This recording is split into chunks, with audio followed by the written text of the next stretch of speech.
studying for a certification right now? I'll get you wired up here. Good on you, good on you. How many of you are studying for CISSP right now? Okay. This is not going to get you certified. No. If you have someone talking to you about CISSP, and I'm sure other folks in this room could do a better job of this, the point is, you do need this information if you're studying, and you need some information that's not in the book. I'm going to talk to the concepts behind CISSP so that you have a sense of not just what the material is in the book, but the way to interpret it, the why behind it. Now, if anyone is talking to you about CISSP, they should be a certified CISSP. Do we have any of them here tonight? Yay. Excellent. So this is all refresher.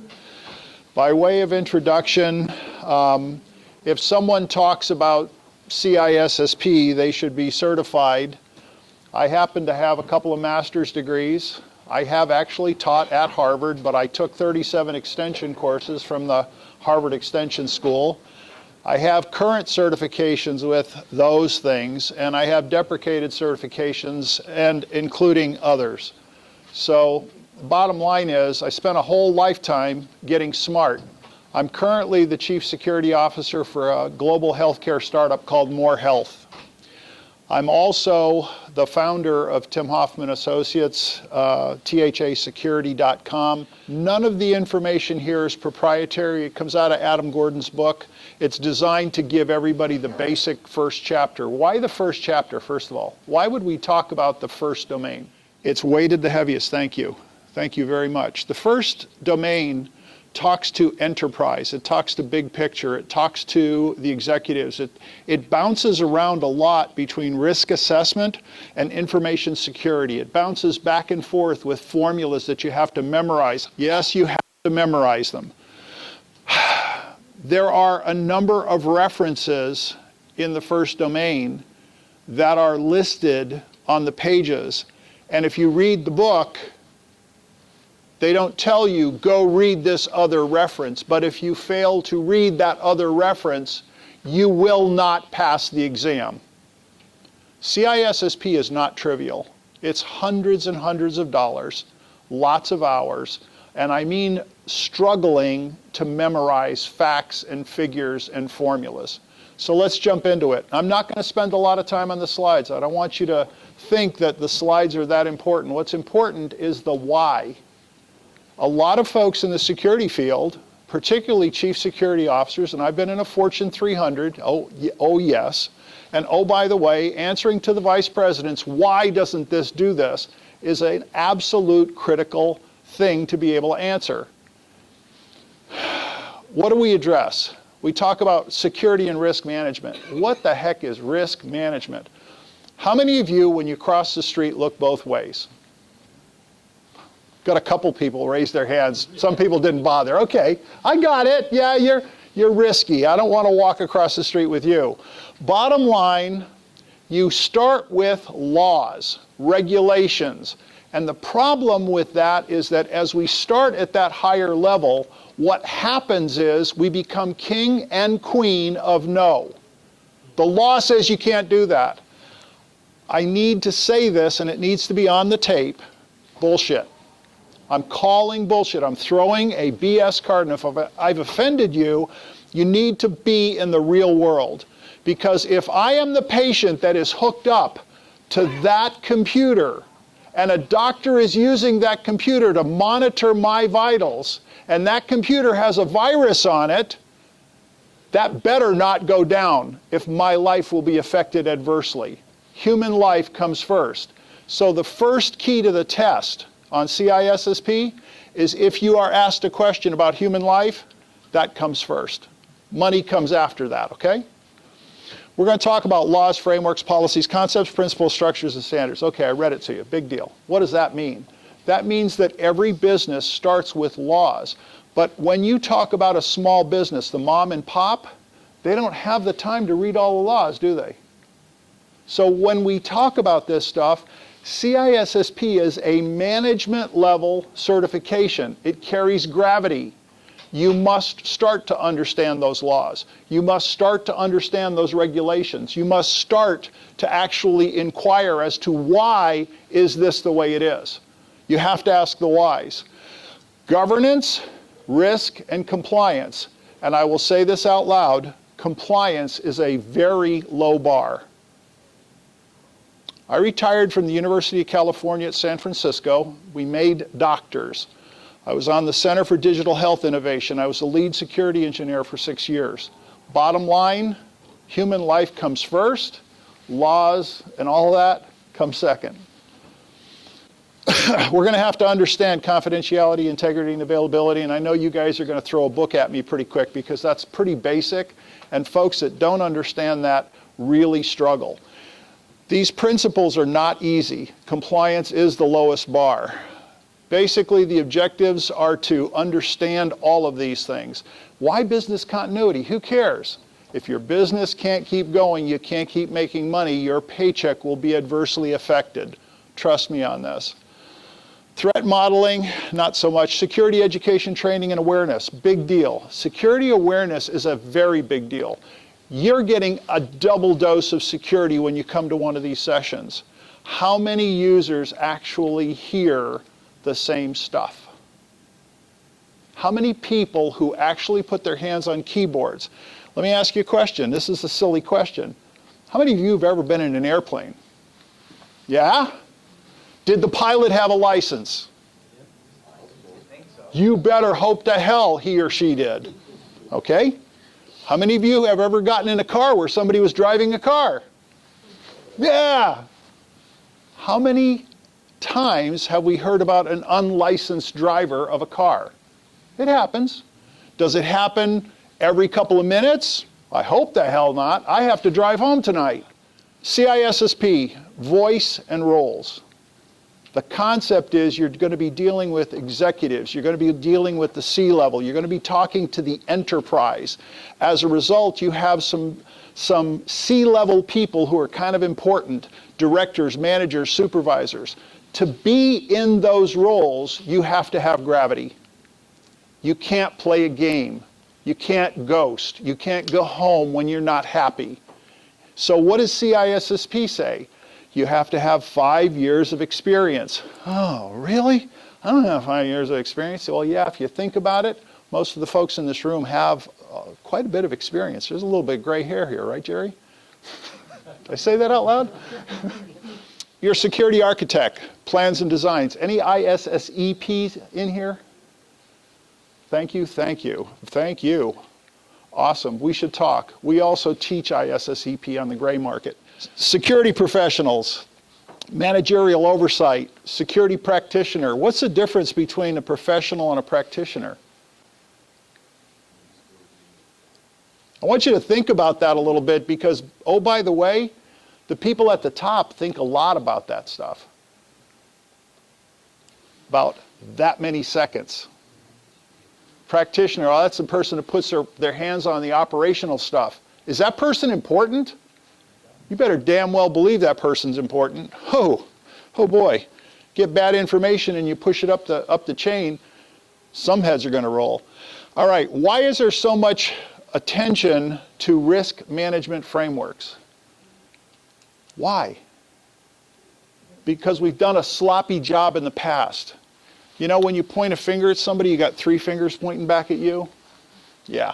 Okay, oh, by the way, you'll notice some publications. SP stands for Special Publication 800-18, 30, 39, 160. Keep going around there. You've got a whole bunch of other ones. For every part of a security risk assessment, you have publications you have to know. Yes, you actually need to read them. And oh, by the way, they're stacks and stacks and stacks thick. They're not trivial. This is one framework. We're going to talk about a couple of frameworks. I'm not going to spend a lot of time on it, but from a perspective of an audit versus an assessment is an opinion, a qualified opinion of someone who conducts assessments on a regular basis, and the assessment process is step 1, prepare it, conduct it, communicate it, and then maintain it. Real simple stuff, right? I was offered a job to do a security risk assessment and manage at a company I won't mention the name of, Johnson & Johnson, that wanted to migrate all of their email clients. And this is back before Windows 2000 was coming out, and they all wanted to go to Windows 2000, rah, rah, yay, let's go. I forgot to mention I've written 5 books, 2 on TCP/IP, 1 on Network Plus certification, 1 on the proxy server, and 1 on UBS Warburg's rollout for Tokyo, London, and Wall Street. Anyway, I told them it was going to take them 18 months. It was going to take them 18 people. They said, no, you can do it with 4 or 5 people, and you can do it in 3 months. I respectfully declined the job. Thank you, God. It took them 22 months. A security risk assessment and ongoing projects causes a lot of stirring of the waters, okay? If you've got ongoing projects, tell your boss, time out, we've got to talk. ISO, yes, I'm also certified in ISO 27000. Why did I do that? Because, oh, by the way, the European Union being what it is, they have a whole lot of need, and a lot of companies today are going global. The International Standards Organization has a whole lot of good stuff. The problem is you got to pay for it. Yeah, the standard itself is about $1,200 now. Not a lot of fun. But the process is essentially very, very, very similar to what the NIST process is, the National Institute of Standards and Technology. Let's go on to CIA, because we'll come back to those frameworks in a second. I don't want to bore you with a lot of unusable details. Confidentiality. When you are trying to keep secrets from someone, I want you to think of military secrets. Confidentiality. Keep something secret. What do you have that's going to be secret? Good example. Young lady has a website. I won't mention any names because I know her, I like her, she's a sweet young lady, and she's an artiste. And she has a price on each one of her paintings that's on her site that you can right mouse click on and download for free.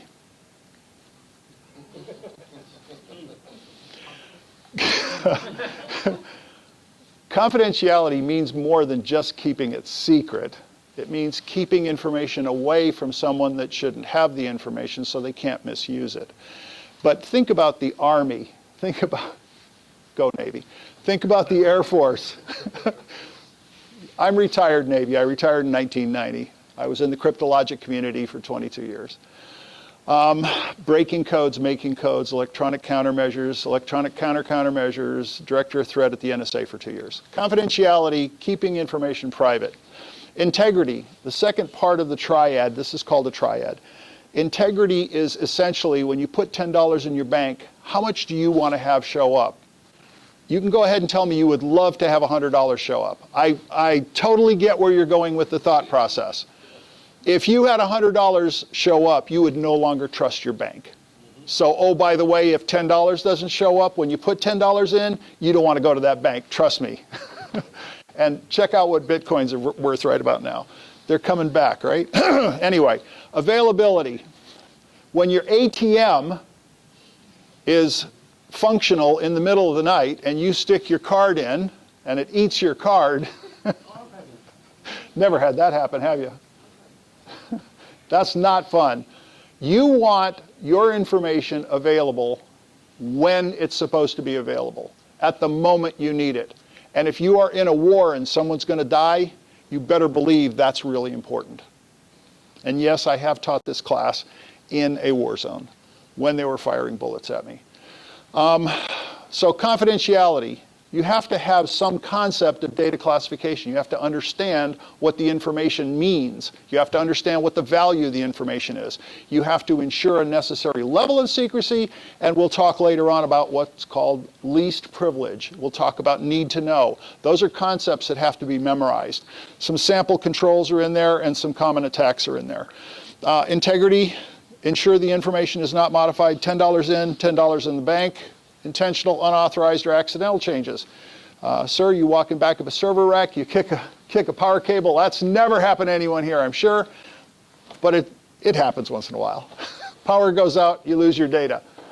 That's a loss of integrity. It's an example. Availability, it's not available to the users when they need it, that's a problem. All right, security risk management relationships. This just shows you that centralized management is what's needed at the enterprise level. The centralized management puts a process in place, and I'm going to share something with you that's probably going to be really, really fun. Auditors from the government come to you and they ask you, where is your security program? How many of you have heard of an ISMS or ISMP? A couple of hands. An information security management system or an information security management program is not that guy. That guy is not a program, okay? The government wants to see it in writing. And if you don't have it in writing, guess what? Call a CISSP and ask them to write you one, because they get written. And if the company doesn't have one and they get slapped on the hand and they get written up, in the case of OCR, Health and Human Services, they have the largest budget in the United States. They'll come back. Trust me, been through the audits. So you start with assessing risk. You tell management, hey, we're going to do an assessment. You implement policies and controls. You promote awareness, and you monitor and evaluate. It's a cycle. It's just like a life cycle concept, if you will. Some organization processes that you have to memorize. You have to know what they mean. You have to know what they do. Acquisitions, mergers, divestitures, and governance committees. How many of you have been on governance committees? Not too many. Ooh. Okay. Do I look like I'm crazy? Okay. There are companies that run by committee. When you go into an academic research center, you will find that there is a committee for everything. Getting on a committee can sometimes either be difficult or it can be, as was just pointed out, your death. What's an information security officer and why do I need one? Why do I have to have these security people? I don't need them. I got an IT guy or an IT lady. My IT lady is perfect. I don't need anybody else, do I?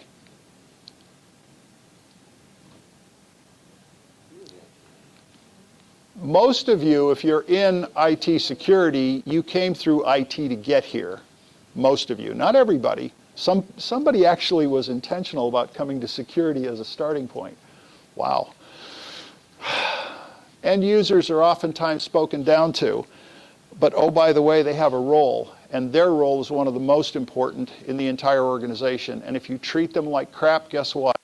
Your information is going to get treated like crap. Executive management, CEO, CIO, CFO, COO, CSO. Oh, wait, the security person made it to the list. Yay! How many times do you think the security person gets listened to when it comes to budget? The last presentation was a very, very good way of saying it. Thank you, John, and thank you, Freedom. Bottom line, you won't always get the budget you ask for, so you better learn how to build stuff. Chief Executive Officer leads the company, sets the tone, highest ranking. Chief Operating Officer, day-to-day, reports to the CEO. The security professional and the business owners. These two typically get into it with each other. Why? It's my data. Get the hell out of my face. It's my data. You don't own it. I don't care what the law says. You have to have tact, diplomacy, and you better be able to put your tail between your legs and go home if they tell you to go home and sit down. You mean I can't pull the compliance card? Good luck with that. You want a job tomorrow? The data custodian, the information system auditor. A lot of people mistake an assessment for an audit. An assessment is meant to help you. You can do an internal assessment. You can help yourself. An audit is usually external. Someone's coming in to not help you. They're looking to find you. Business continuity planner. Business continuity is all important. Understanding things like time to return to operations, and annual loss expectancy and single loss expectancy. I believe it's in the slides.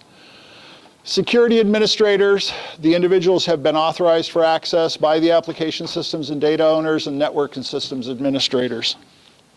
Okay, physical security personnel, another misunderstood area. Why do I need physical security if I have you IT security people? Because you report to IT, right?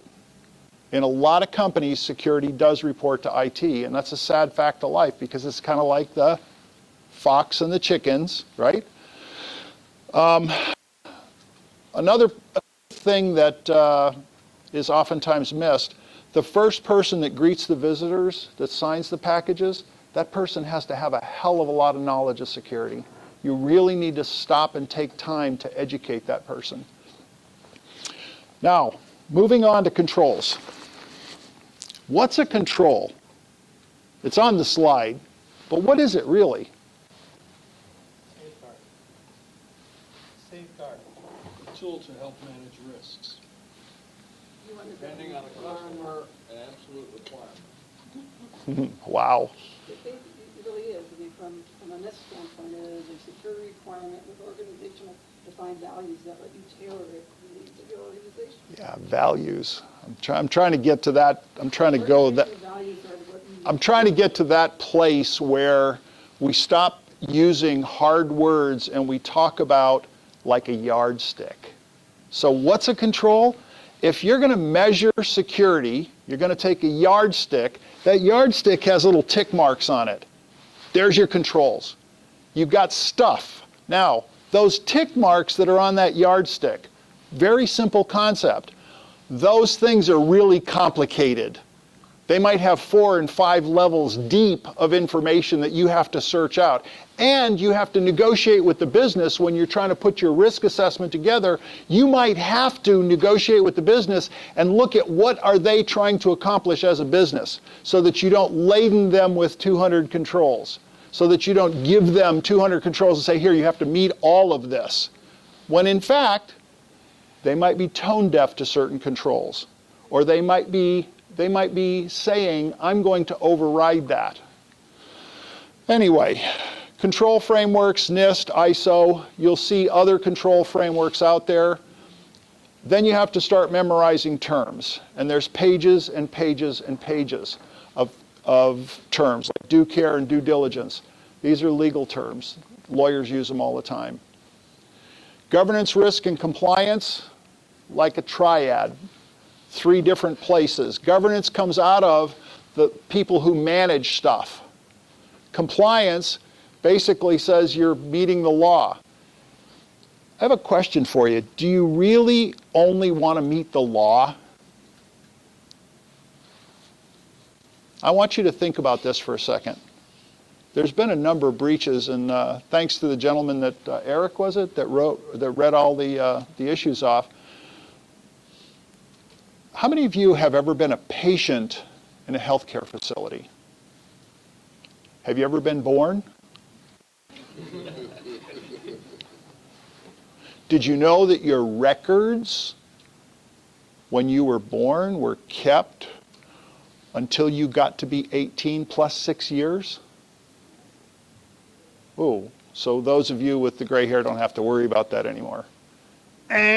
Because you went back to the doctor for an annual physical, or you went in for urgent care or to get something, had a broken finger, broken elbow. I use an example of Lindsay Lohan because she's a wonderful young lady.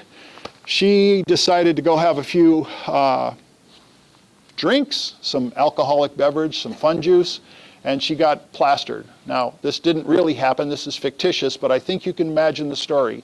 She's going to fly from LA to Chicago.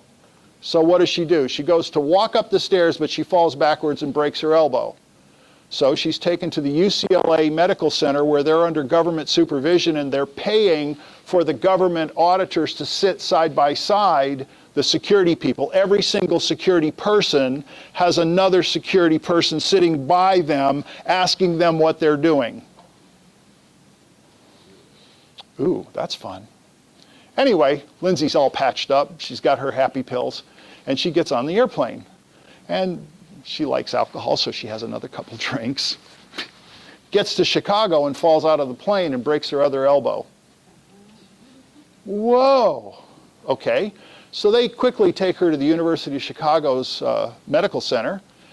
What do you suppose the law says about the doctors that work on her in Chicago having to share information with the people in Los Angeles? HIPAA came out in 1996. That's 23 years ago. And oh, by the way, they're required by law to share information on the medication that that young lady has. And those two doctors have to share that information somehow, but they don't have compatible health records. Ew. That's kind of, the gazinta doesn't gazinta. Is that a problem? Now, why did we see it on TMZ? Because they can't keep it secure. That's a problem. This talks about all of the roles and responsibilities. Governance, risk, and compliance is a big, big piece of the puzzle. You've been hearing a lot about this, and one of the things that I took out of this was all of the individual hits from the book that talks about all of the different types of recent happenings, but that's because the book's a little bit out of date. But the point is, they're still going on. In Phoenix, from January through March 31st, there were 150 businesses in Phoenix proper that were hit. Is that a problem? You guys and ladies have job security for sure. You've heard about CryptoLocker. I'm not going to go into these. Basically, if you know that everybody looks at porn, right? Everybody looks at porn, right? Everybody. Child pornography is against the law, and it's reportable. And if you happen to be a CISSP, you have to report the fact that you have seen or know of child pornography on a computer. And I mention that because, yes, I have been involved in investigations inside of a school district and inside of a research center where doctors were looking at child porn. That's a bad thing. Somewhere, this is really weird. I have a hard time believing in that helmet. I mean, who the hell makes those things?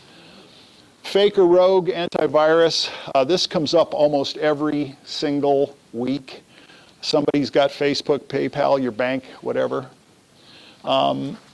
Anyone been involved with a cyber crime assessment where you've actually had to be part of an assessment team and then part of an investigation team? That's not fun. It's really not. They put you on the hot wire to get everything done. You have to spell everything out in gory detail, and it's not pretty. Some things, other terms, intellectual property. I'm not trying to say that you need a lawyer. You don't have to play one on daytime TV, but oh, by the way, you have to know the terms. Intellectual property to protect tangible and intangible items. Again, the young lady with the website comes to mind. If I can right mouse click on her artwork and I can steal it, what real value does it have? She's basically giving it away for free. There are patents. You'll also hear the term patent trolls. Those people go out and they basically go against companies with legitimate patents. Trademark, copyrights, you've heard those terms. Another term that's come into vogue most recently, transborder data flow. GDPR, the European General Data Protection Regulations, require that the European citizens' information stay in Europe. Oh, yeah, I forgot to say, a CISSP, you're required to study a bunch of laws. Privacy, incident, breach, data disclosure. Okay, stop what you're thinking and just please think about this for a second. What is the difference between an event and an incident and a breach? Somebody goes up to McDonald's window at the drive-thru and they order a burger. That's an event. Happens every few seconds, or happens every second because they sold billions of them.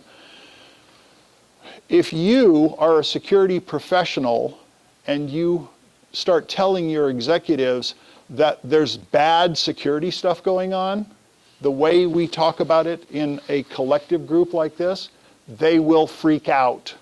There are certain reasons why you don't tell them everything. I'm not saying that you have to hold it in.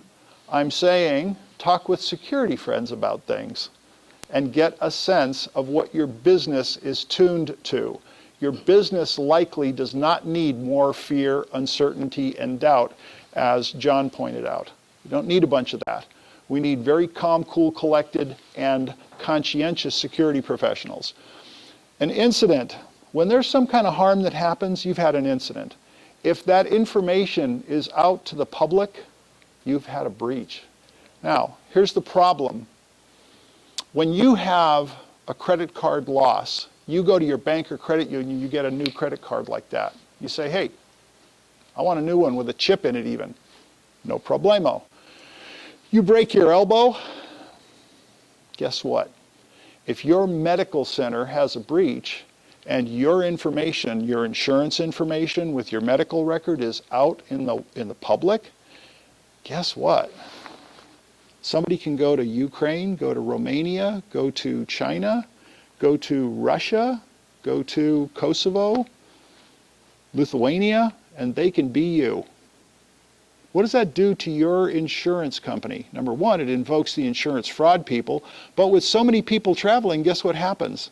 Some of them slip through the cracks. What does that do for your insurability for the next 2 years? Puts you in the toilet. So if I were you, I would, as a security professional, want to make sure that every healthcare organization is paying very careful attention to HIPAA and to security risk assessments and to people who are qualified to do those types of work. How about financial? We can go into Sarbanes-Oxley, we can go into all kinds of different laws. I don't want to go into all laws to bore you to death. The point is, this one is supposed to protect against unauthorized access to consumers' non-public personal information. We're all out on the internet. We are. We have almost no privacy left. I've already talked about protected health information. PHI stands for Protected Health Information. Okay? The law requires covered entities, doctors, dentists, healthcare providers, health plans, healthcare clearinghouses, nurses, hospitals, urgent care centers, and their business associates. Underline that. 2013, there was a 472-page clarification that came out. 472 pages. It was a book. Now, part of this presentation I have to mention is that we have, sorry, I didn't mean to do that, John. I'm going to mess this up, aren't I? Yeah. I'm going to be done early, I can tell. CISSP requires you to adhere to a code of ethics that has a preamble and a canon, a set of canons in it. That means laws, if you will. And if you want to read this, you're welcome to. You have to memorize it. You really do. There's actually test questions on this. Not a joke. The canons: promote and preserve public trust. That means you don't walk around spreading fear, uncertainty, and doubt. You don't tell people that everything is non-secure and we're all going to die tomorrow. You don't tell people, you're not using a password. Guess what? They don't care. Get them on your side to start with and have them listen to you. Show them your professionalism. Preserve and strengthen the integrity of the public infrastructure. What? And discourage unsafe practice. Oh, it goes on. Act honorably, honestly, justly, responsibly, and legally. Tell the truth. Yes, they actually had to write that down. Because guess what? Not everybody does. Oh, it's still going. Diligent and competent service. What does that mean? It means do your freaking job. If you're a security professional, be one. Stand up and be counted. Advance and protect the profession. Study, study, study. Advance the profession. Learn as much as you can. Every one of these presentations has something of value. Support the organization's code of ethics. What? I have to have a set of canons, I have to have a ISC squared code of ethics, and I have to support the place I work for code of ethics? Yeah, you do. For real. And guess what? If they don't have information about computer security, write it for them. Give them your best shot. Be the best that you can be. Make sure the organization has an email privacy policy. What? Anybody in here doing the beta on Gmail for the new secure mail stuff? They put it out, I think it was, I want to say it was the 28th of last month of May, and there is a beta now that you can go and it basically will secure, you can put an end date and all that stuff. Really cool stuff. So going back to laws and organization goals and objectives, the laws, regulations, or requirements at the top, everybody knows there's laws. Does everybody do the speed limit? Yeah, I gotcha.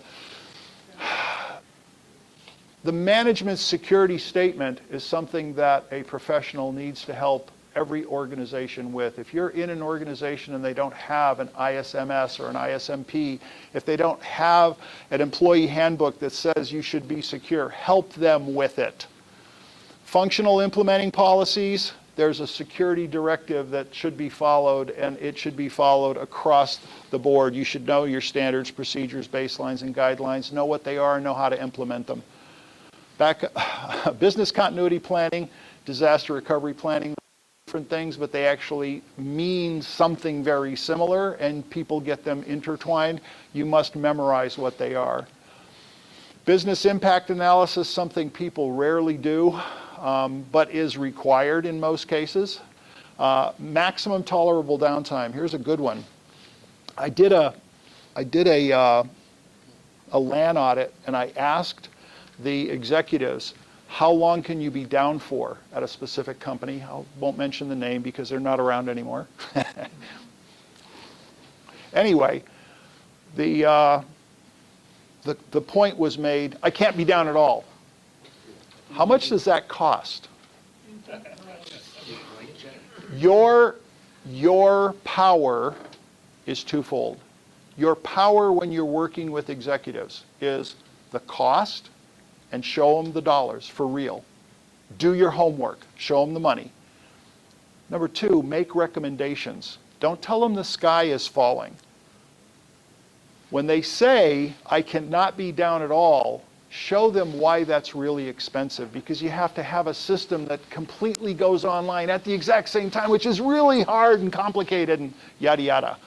Bottom line, by dealing with those executives, I got them to admit that they could be down for 2 hours and nobody was going to be wiped off the face of the earth. But you have to negotiate, you have to talk it through. Job rotation is a concept that you'll see in places like banks to make sure that there's no collusion. Oh, what a word, I don't even want to talk about it. Separation of duties.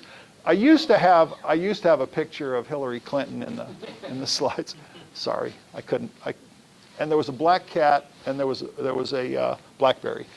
Anyway, separation of duties keeps the chances of errors or fraudulent acts from happening.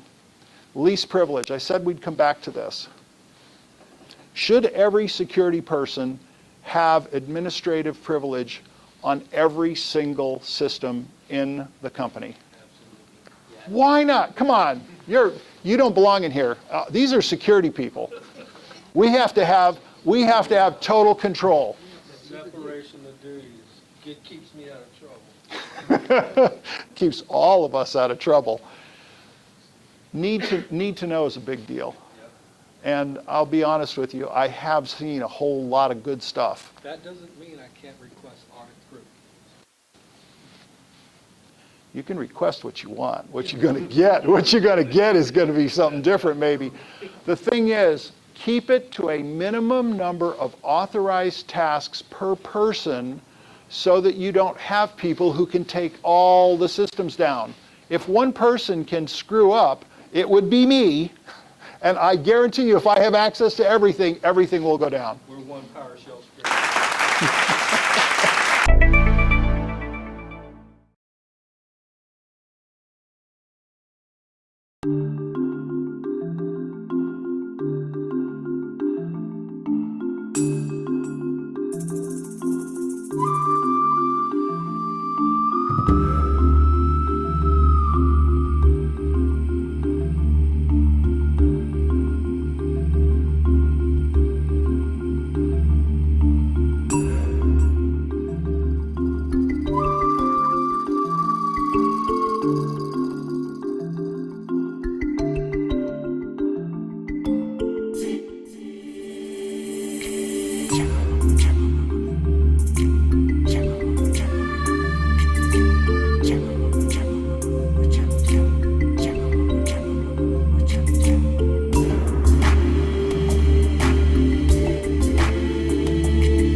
Bye.